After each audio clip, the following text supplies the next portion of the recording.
Okay, yes, now I can hear myself. Okay, I will have some data from Sweden, but I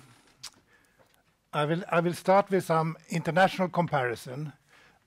We are now have seen some data from United Kingdom, and then I will talk about Sweden.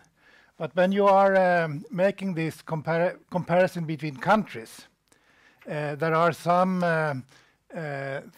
important factors that always are there.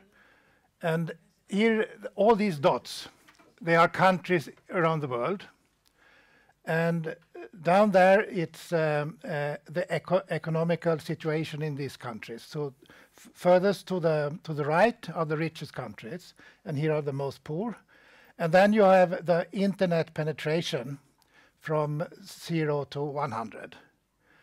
And as you can see, the richer the country, the higher the penetration.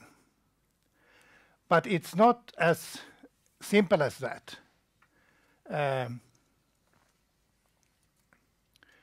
You can see, for example, down there, there is one country has very low internet penetration, but at the same economic level, it's one country that is very high up. So that means that the economical situation is not the most important thing. Even if you have this relation that the richer country have a higher internet penetration. And you can also see among the rich countries, there is wide differences. So you can see the line there. There are much richer country and not too rich country, but they have the same level of internet penetration. And you can look also the other way down. The same economic situation and very big differences in the internet penetration. So that means that, okay, economic situation is important, but what is as much important as the economical situation is, for example,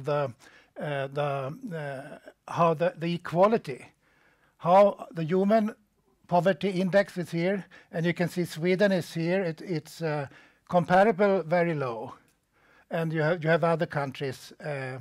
Another thing you can measure this is with this also an economical index, and you can see Sweden is very low here, and that means that the economical differences between the rich and the poor are not so big.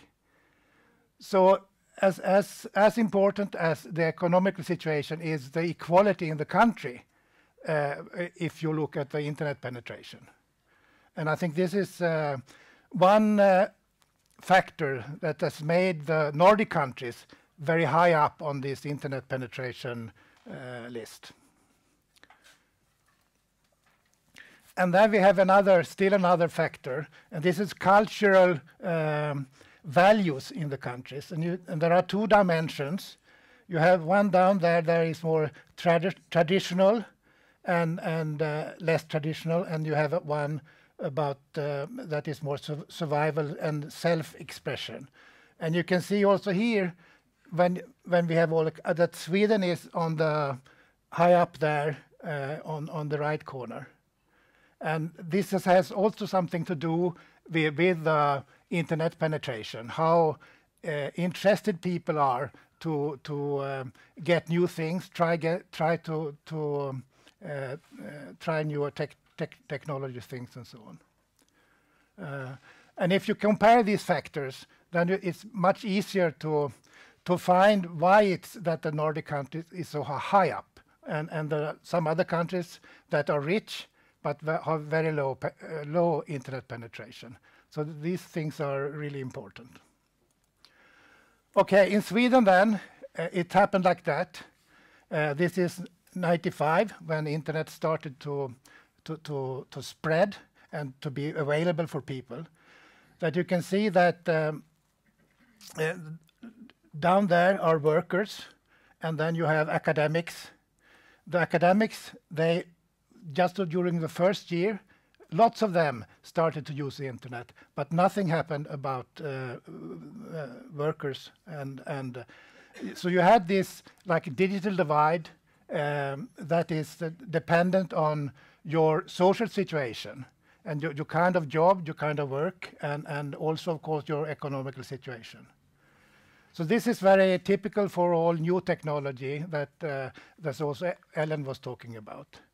But what happened, if you look from 95 and until today, you can see that it took time for workers before they started to be interested in the internet. And around 99 or 2000, the gap is really very big. So only 40% of the workers and nearly 90% of the academics had got the internet. So it's a wide divide between different groups in the society. And what is happening then, of course, is that slowly, even those who are not working with computers and internet in their work have started to use it because it's very important for them in their private life. And it's still not at the same level, but you can see that that they are coming very close to the well-educated. And this, I think, will not be the same situation in all countries. If the equality is much lower and they have lots of poor people, this gap will never come together like it has now happened in Sweden.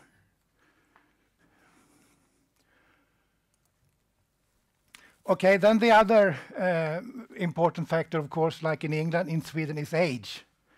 So these are those who are born in the 20s. So when internet came, 95, they were already retired. And you can see that they have not been especially interested in using the internet. And even if now it's 15 years, it's the very low portion of them are internet users. And here you have two other groups, those who were born in the 50s and the 40s. And you can see, for example, those who are born in the 40s, some part of them were very fast in getting the internet. But that was the well-educated group of the 40s, those who were born in the 40s. And you can see still there are a lot of people born in the 40s who is not using the internet. And then if you have those who born in the 50s, you can see how important these age differences is for the internet penetration. And then the younger group, of course, they are now up around 100%, so nearly all of them are using the internet. But you see, there are still very big differences among elderly people. And there was this from the 80s. But you can also see that inside the same group, these are those who are born during the 30s. And here you have women and men, and with low and high education. And you can see the high educated men and women in this group are more and more of them are getting in the internet. But the low educated people in this group is no big differences during these it's 7 years, the last 7 years. So there are big groups among the elderly people who are still not using the internet, and it's very little of movement among these people. But the high educated, most of them are getting the internet. So here you have both then age and education.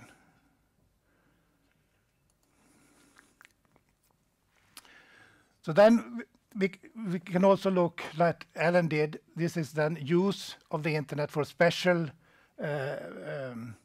things, like looking at health information.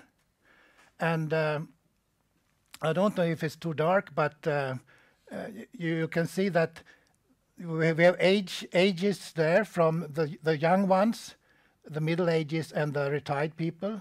And then you have education on the other dimension there. And then in the bottom of this group there, you had those who are young and well-educated. And you can see that 80% of them are using the internet to inform themselves about health and different things. And then you can, I don't know if you see this, it's 55.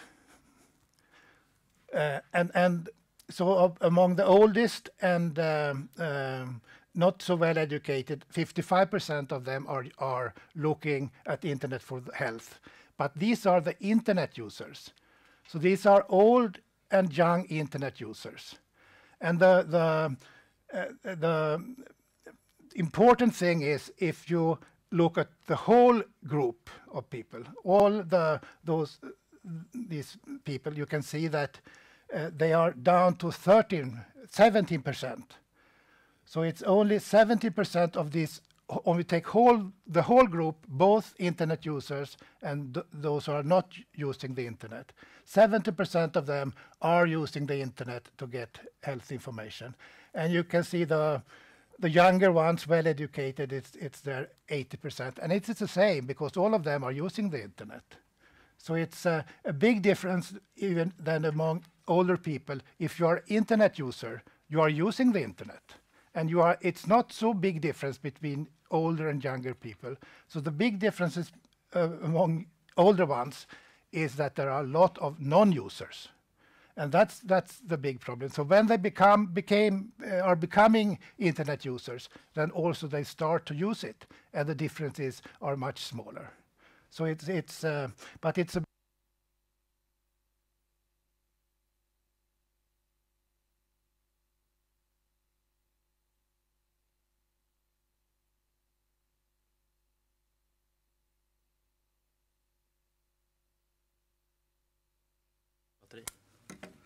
Okay, do you hear me anyway?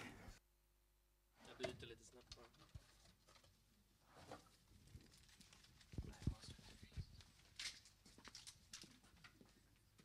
But it's the same pattern that if you look at other things, here is information from public authorities, or if you look at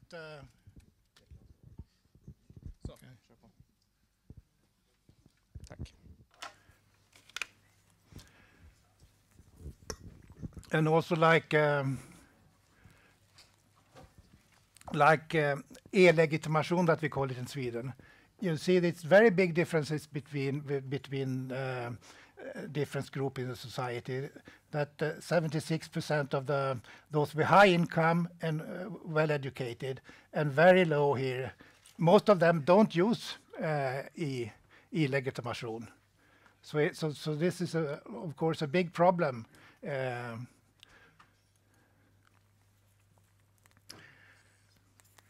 I just will say a few words then about usage patterns.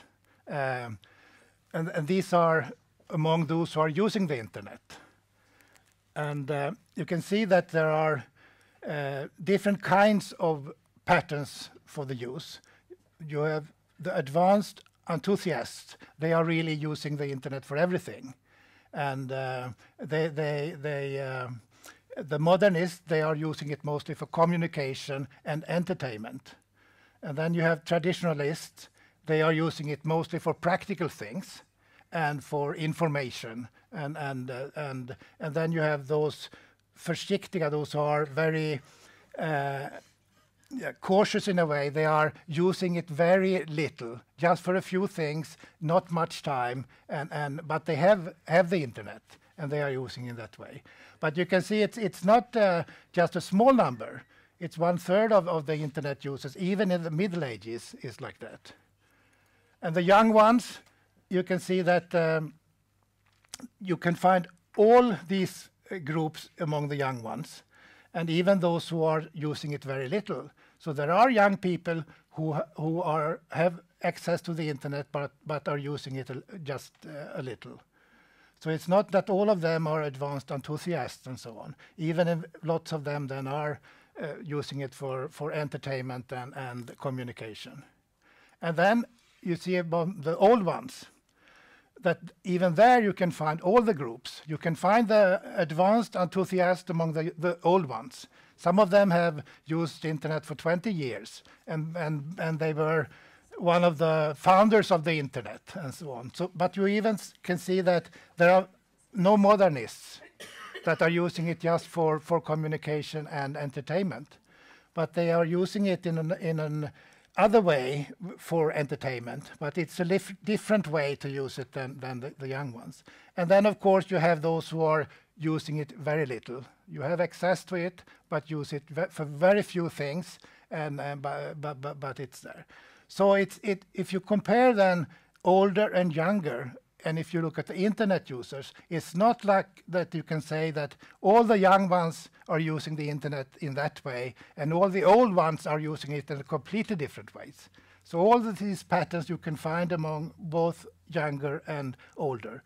One big difference is that the older don't use it as much. They don't sit there for hours like the young ones that they are living on the internet with their communities and so on.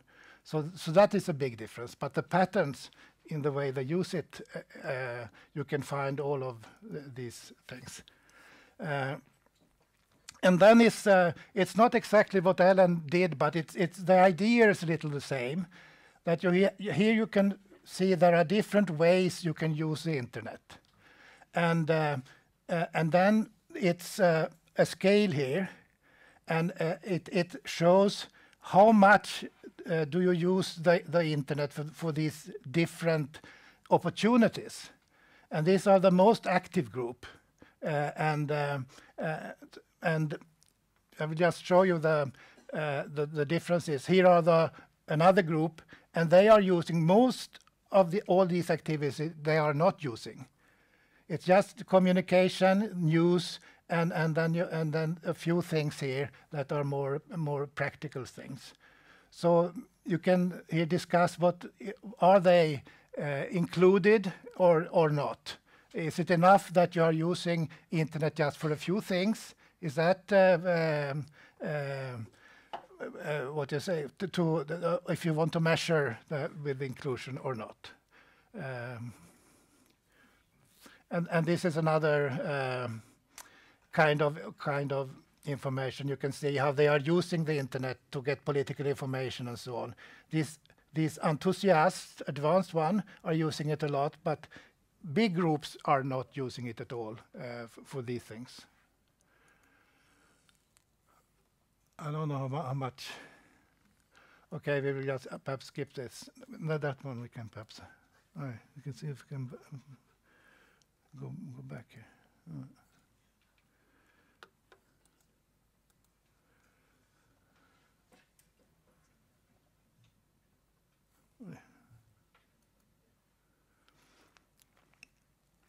Yes, here is a list of then all the age groups, and you have those who are not using the internet at home, and you have those with low income, middle income, and high income.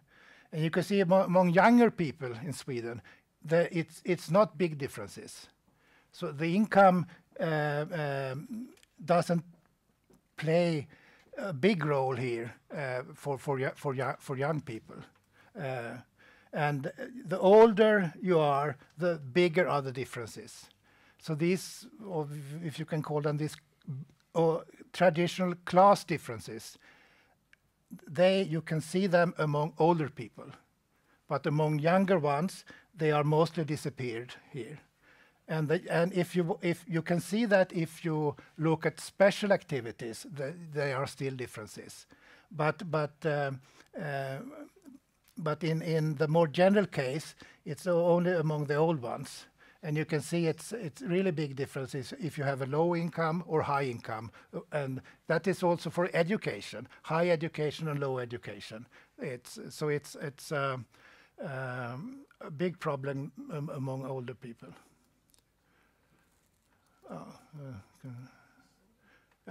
We can look at just this. This is a comparison between different countries. And Ellen was talking about what are the reasons why people don't use the internet. And you can see down there the white part of these tables here are those who are not interested. And in Sweden, most of them say that they are not interested. That is why they are not using it. And there are some also, they say it's complicated and more expensive. But you can see among countries like Hungary and Czechia and so on, these groups that are motivating their non-use with economy and other things are much bigger, of course. But you can see still lots of people in Sweden are not interested. And just as the last slides here, I just want to show that what we call digital divides that we could find 95.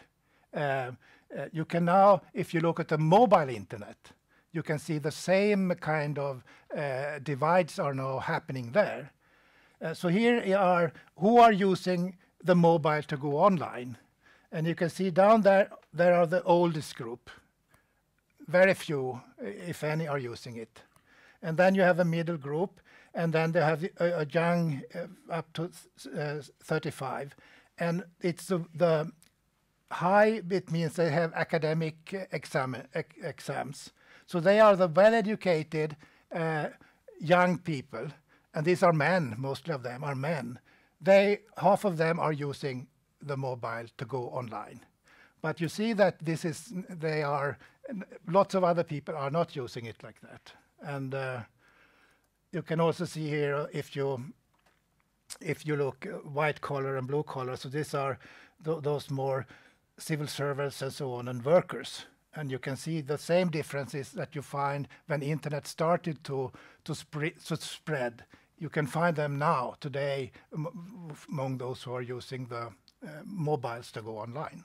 So there are new divides coming when the old ones are closing. Okay, thank you. Thank you, Olle. Just a brief question from the live feed on on the internet. We're there as well. Someone asked how you define what is the group that you just tell. And I don't know the English term, but he asked in Swedish, so försiktiga användare. Do you have a short definition of that, or easily explained, or is it just the name of? Yeah, it's the definition is of their use, and that they are using the internet for very few things, and they spend a very short time using the internet. So that is the definition to be a cautious user. Okay. Yeah, thanks. That was for you online. Yeah. Anyway, we're prepared to bring up Ellen as well here. That'll be perfect, I think. And if unless you people got tons of questions, which you're really welcome with it by now, I'm going to start off with the first one, anyhow, and just really short. From what we've seen today, from what you know, from previous work, what's the biggest difference and similarity between Sweden and UK in these when it comes to digital inclusion, exclusion matters? Olle, the biggest similarities? Of course, there are big similarities among the young people and among the well-educated people. But I think there is the difference then between United Kingdom and Sweden is that the equality is more of equality in Sweden than in United Kingdom. That means that there are differences when you look at the old ones, and I think when you look at the poor ones. Yeah, Ellen, would that be the things you'd bring up on similarities and differences? That would be the first thing that would come to mind. I also think if you look at very specific things in terms of some of these things, we don't have enough information on to really make a proper comparison. But when you look, for example, at things like what actually people do with the technology, that's quite different, and that's not all, or quite different. In some areas, it's different for different groups of people, and I think it's interesting to follow up on what Olle was saying, is that there is also a lot more similarity between the higher educated users than there is between those with lower education from what I remember from the analysis that I've done. So even when you look at use, there is more similarity. So these people are already online, they're already doing things with the technologies. then there's kind of a world higher educated citizen of the internet, while there's a lot of different types of lower educated, more socially isolated users. Yeah. And as I said, all the questions are welcome. And for every question, we need a microphone. So just hold on a second if you feel like. Thank you. It was curious for me to see that in your slides, Ellen, you had a gender difference on 2 of them of only 3%, whereas you, Olle, had a difference of 12% among the higher educated men and women on one of your slides. Yeah, but that was very old group, and Yes. it was not in. It's not a big difference in general. No, but my No. question there No. is that difference between the older users economic or what? Because, you know, there is quite a bit of inequality in pay when it comes to women and men in the same position in that age group. So that's why I wonder if it's, you know, the cost aspect. It's also or what is it? Yeah, it's also a question about the interest to test new technical things. We have asked about that, and especially older women, low-educated women, they are not interested in trying new technological things.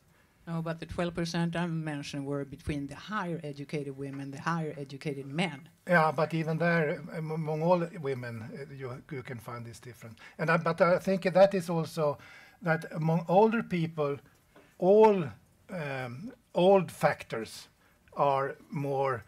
You can see them more clear. Differences in education, differences in income, gender differences, and so on.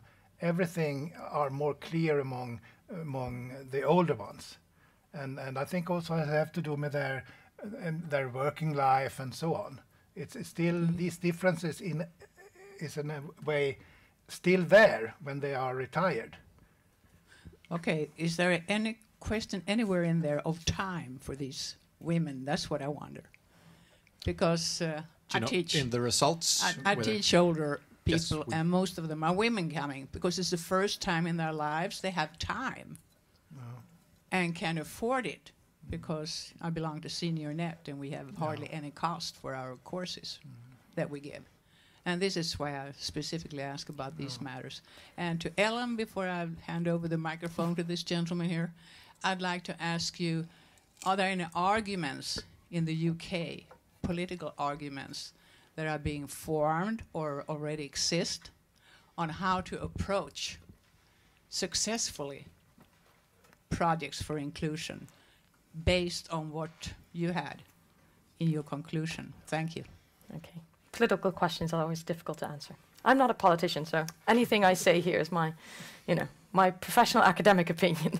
No, I've been quite involved in the UK in several initiatives. They have actually been, let's say, not historically, that sounds like it was centuries ago, but in the past been quite at the forefront of thinking through these things. And the model that I showed is actually stood at the basis of the Social Inclusion Action Plan, or Digital Inclusion Action Plan, sorry, where they were evaluating initiatives on these different things, and they thought it through. They did that quite a lot. And this was done with a department called Department for Communities and Local Government, who work a lot with these organizations and with local councils that work with vulnerable groups. However, there's been a change of government, and the Department for Communities and Local Government now no longer does digital inclusion.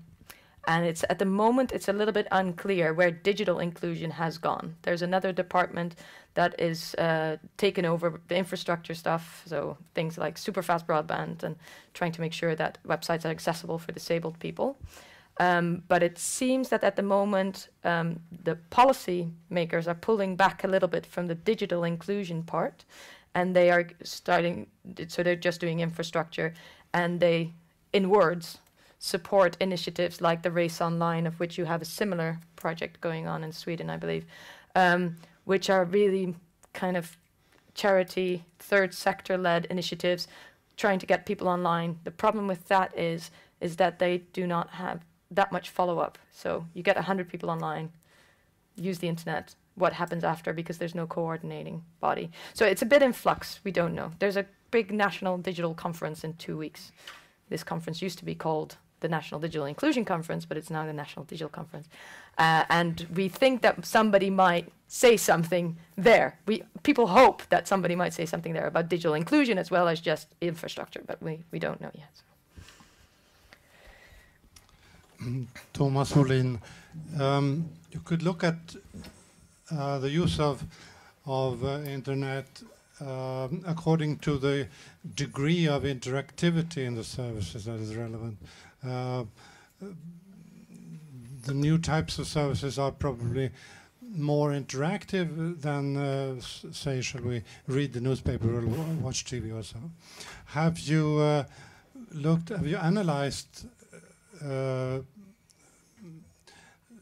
digital divides according to this, whether the interactivity is high among certain groups or whether it's low? Do you want to say, Yeah, I can. Those who are most active are those advanced enthusiasts. They are there on YouTube. They are everywhere, and they are. But also a lot of young people, these modernists who are communicating, are of course on the social networks. They are very active, and of course Swedish girls are among the most active when it comes to blogging, and so on. So it follows those more the younger generation. But as you saw, there are advanced enthusiasts even among the older ones, but they are not as active as these younger ones. I don't know if... Yeah, I mean, this is a little bit related to that graph where you saw the types of activities that were only taken up by the most advanced groups. This is a really difficult thing to study because there's a little bit of migration as well.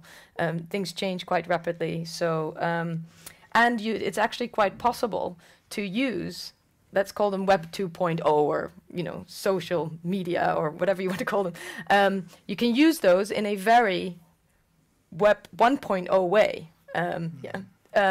So this is becoming more and more difficult to study because the same platform can be used in a lot of different ways. It can be used like just for information, or it can be used to post stuff and things like that.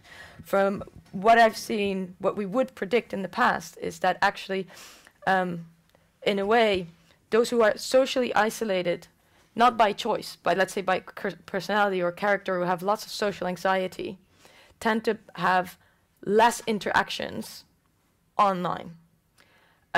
This does not mean that they don't do social stuff. They do tend to talk more to strangers, especially if they have a need for self-expression. But because a lot of these interactions, these social interactive things, are based on existing social networks.